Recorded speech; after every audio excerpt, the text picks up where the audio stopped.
Social மீடியாவில் இது வரைக்கும் வெளியே வராத ரெசிபி தான் இந்த கனவா தோரன். எப்படி பண்ணுறதுன்னு பார்க்கலாமா? அதுக்கு ஒரு பேனில் ஒரு கைப்பிடி அரிசி போட்டு அது நல்லா பொரிஞ்சு வர அளவுக்கு வறுத்து அதை பொடியாக பொடிச்சிக்கோங்க.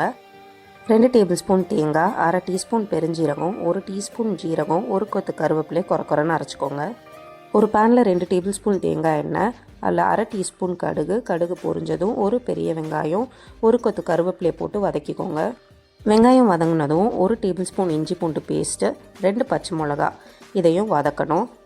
எல்லாம் வதங்கினதும் 1/2 டீஸ்பூன் மல்லித்தூள், 1 டீஸ்பூன் சில்லி பவுடர், 1/4 டீஸ்பூன் மஞ்சத்தூள், அரை டீஸ்பூன் பெப்பர் பவுடர் இது எல்லாத்தையும் சேர்த்து வதக்குங்க. இது கூட 1/2 கிலோ கனவாவை போட்டு தண்ணி ஊற்றாமல் அதை கிண்டி விடுங்க.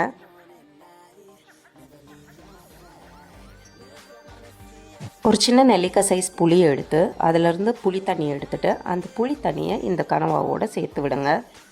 இதுக்கு தேவையான அளவுக்கு உப்பு சேர்த்து தண்ணியே விடாமல் நல்லா வேக வைங்க. கனவாவில் தண்ணி நல்லா வற்றினதும் நீங்கள் அரைச்சி வச்ச தேங்காய் பவுடரை தேங்காய் நல்லா வெந்து மசாலா ட்ரை ஆகும்போது நீங்கள் அரைச்சி வச்ச அரிசி பொடியை இதோட சேர்த்துக்கோங்க.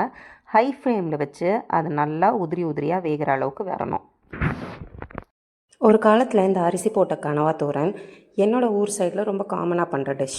ஆனால் இப்போது அதை எங்கே தேடினாலும் அதோடய ரெசிபி கிடைக்கல.